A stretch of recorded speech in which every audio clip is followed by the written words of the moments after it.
नमस्कार मंडळी, मी निशा स्वागत करते तुम्हा सगळ्यांचे आपल्या मराठी जेवण ह्या चॅनलवर। सर्वप्रथम माझ्या सगळ्या गोडताईंना श्री स्वामी समर्थ।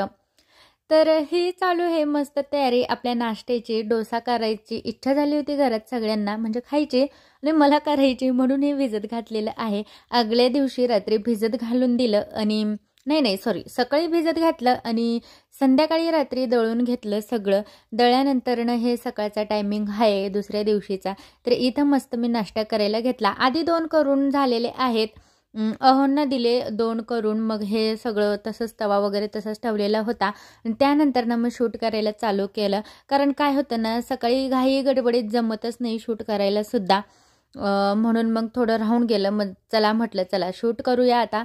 तर डोसा करते मी आता नाश्त्याला। तर सासऱ्यांना छोटाच डोसा लागतो आणि थोडा जाड लागतो, म्हणून त्यांच्यासाठी एक छोटा करते, कारण त्यांना बारीक आवडत नाही। उत्तप्पा टाईप असं थोडं जाड आणि छोटा आवडतो, म्हणून त्यांना तसा करते। आणि साधा तवा आहे माझ्याकडं, नॉनस्टिक पण आहे, पण साध्यावरच मी करत असते। नॉनस्टिक टाळते, थोडा खराब झालाय म्हणून। आणि साध्या तव्यावर सुद्धा खूप छान असे डोसे येतात माझे।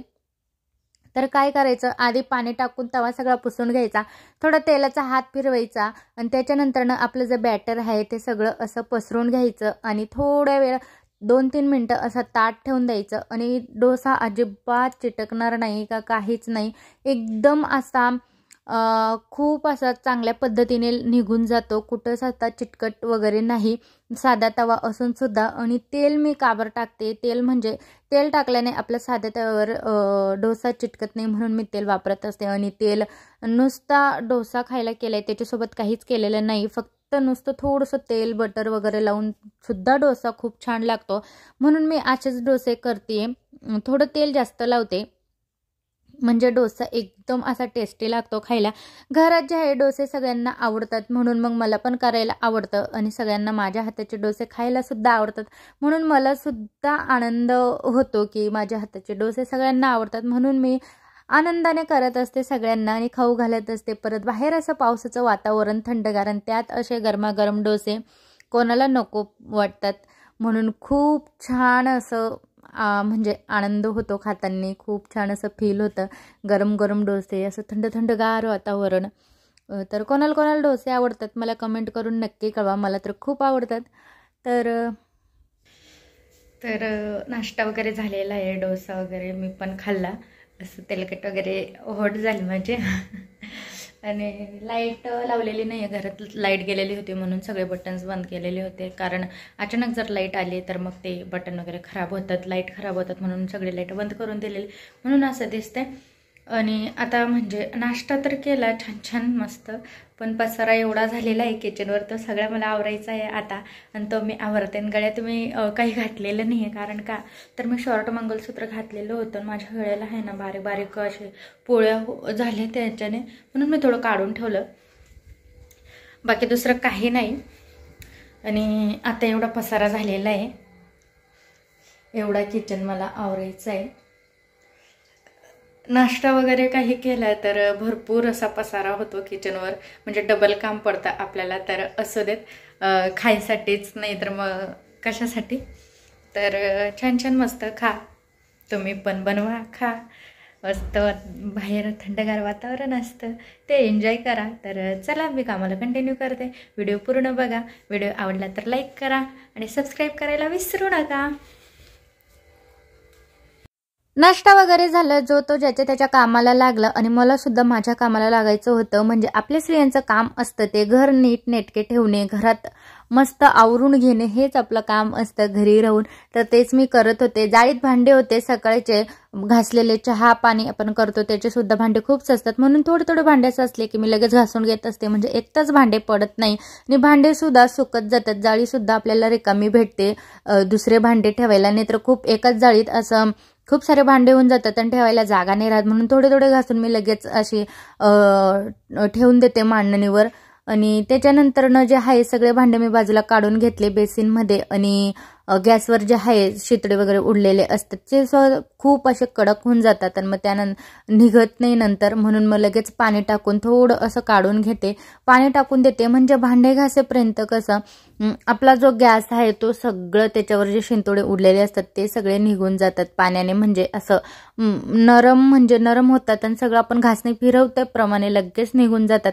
आणि भिंतीवर सुद्धा सगळं पाणी टाकून देते, म्हणजे ते काही चिकट वगैरे शिंतोडे किंवा कडक होऊन जातात ते निघून जातात घासणीने. मग नंतर एवढा त्रास होत नाही आपल्याला. लगेच 5 मिनिटात लगेच पटापटा घासून आपला किचन एकदम स्वच्छ आणि सुंदर करता येतो आपल्याला. नीटनेटके सगळं घासून घेत आहे मी किचन, कारण खूप असा तेलकट होऊन जातो त्यामुळं. आणि भिंतीवर सुद्धा खूप शिंतोडे उडतात. त्याच्यानंतर बाकीचा सुद्धा एरिया खूप असा खराब होऊन जातो, म्हणून सगळं किचन मी घासून घेत असते. एकदा पुसून घेते आणि एकदा घासून घेते, म्हणजे कसं बरं पडतं, जास्त किचन खराब होत नाही. गॅस सुद्धा एकदा घासूनच घेते, नाहीतर मग जास्तच खराब होतो.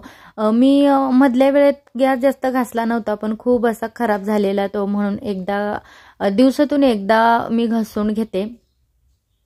तर खराबच झालेला आहे आता, त्याचे बर्नर थोडे खराबच झालेले आहेत. म्हटलं जाऊ द्या, आता दुसरी आपल्याला शेगडी घ्यायचीच आहे तर घासून वगैरेच घेते, कारण ते चांगलं नाही वाटत डाग वगैरे, आणि खूप अशी तेलकट होऊन जाते शेगडी वगैरे, म्हणून मग घासून घेते.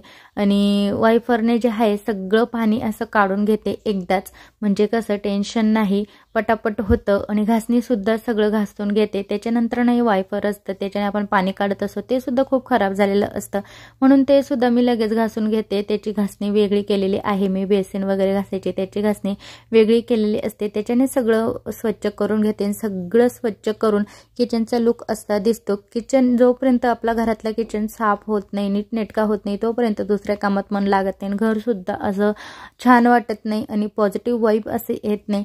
त्यानंतर घरातलं सगळं बारीक निरीक पसारा आवरला, जिथली वस्तू तिथं ठेवली आणि झाडू मारायला घेतला. खूप घाण झालेली होती सकाळपासून. बाळ खूप घाण करतं आणि म्हणजे इकडे तिकडे फिरत असतो, काही ना काही टाकत असतो, म्हणून खूप घाण होत असते सध्या. म्हणून किती पण वेळ असं झाडू मारला तरी घरात घाण होतेच, पण मग जेवढं स्वच्छ ठेवण्याचा प्रयत्न म्हणजे ठेवता येईल तेवढा मी प्रयत्न करत असते.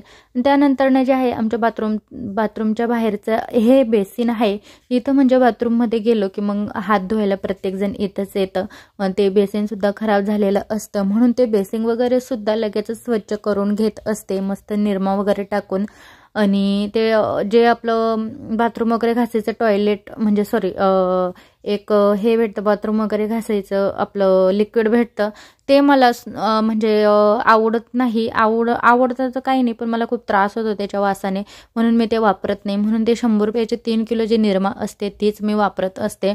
मला त्या लिक्विडने खूप त्रास होतो, म्हणून मी ते काही वापरत नाही. आणि बेसिनवरतीच हा आरसा वगैरे आहे बाथरूमच्या बाजूला, तो पण साफ करून घेते लगेच, म्हणजे कसं कोणताच कोणा असा अस्तव्यस्त दिसत नाही किंवा धुळकटलेला दिसत नाही, सगळं व्यवस्थित छान दिसतं. आणि सगळं आवरलं. त्यानंतर बेडरूममध्ये आले तर पिल्लू माझं उठलेलं होतं आणि मम्मा मस्त करत होतं, तर त्याला घेत मी आवरायलाच सुरुवात केली होती. तेवढ्यात लगेच तो उठला, म्हटलं त्याला घेते, त्याला मस्त इथे खेळायला लावते बेडवर आणि माझं बेडवरचं लगेच काम आवरून घेते. त्याच्या आधी त्याला थोडं त्याचा मूड थोडा फ्रेश केला, कारण उठल्या तो लगेचच हसत नाही, लगेच रडायला लागतो, म्हणून त्याला मस्त इथे खेळायला काहीतरी आणून दिलं होतं मी. त्याची जी पैंजण होती पायातली ती पडलेली होती, तीच आणून दिली. आणि त्याच्यानंतर तो मस्त त्याचं खेळत बसला आणि मी आवरायला सुरुवात केली. त्याचा झोका आधी तर वरती बांधून दिला आणि त्याच्यानंतर जे सकाळी पडलेलं मी काही आवरत नाही, कारण मी लगेच वरती जाते उठून आणि मग येतात नंतर ते ड्युटीवर जातात, मग मी वरतीच आवरत बसते. मग त्यानंतर काही टाईमच भेटत नाही. मग सगळं आवरल्यानंतर खाली आले का मग तेव्हा सगळं खालचं मी आवरत असते आणि मग त्याआधी खाली कोणी येत पण नाही काही नाही. मग त्यानंतर सगळं आवरून घेते, बेडरूम वगैरे सगळं आवरल्यानंतर आवरत असते. जोपर्यंत बेडरूम आवरत नाही तोपर्यंत बेडरूममध्ये सुद्धा पाय ठेवू वाटत नाही. खूप असं रात्रभर अस्तव्यस्त झालेलं असतं बाळामुळं. खूप छान वाटतं असं बेड आवरल्यानंतर खूप म्हणजे खूपच. त्यानंतर सगळं स्वच्छ आवरलं आणि बाळाला खायला करू म्हटलं, सगळं आवरलं होतं माझं. मग बाळाला मस्त अशी डाळ खिचडी केली मी. डाळ आणि थोडे तांदूळ निम्मी घेतले, मूग डाळ, तूर डाळ आणि तांदूळ, मस्त त्याला खिचडी केली. तर अशी खिचडी तो मस्त आवडीने खातो, म्हणून मी त्याला रोज करत असते. सगळं आवरल्यावर मस्त गरम गरम मग त्याला खाऊ पिऊ घालते. मग त्याला खाऊ पिऊ घालून झोपी लावते. मग मी माझं जेवण करते. मग दुपारनंतरनं जे काही कामं असतील ते मी करत असते. तर असं असतं माझं रुटीन. तर चला, व्हिडिओ आवडला असेल तर व्हिडिओला नक्की लाईक करा. चॅनलवर नवीन असेल तर प्लीज सबस्क्राईब करायला विसरू नका.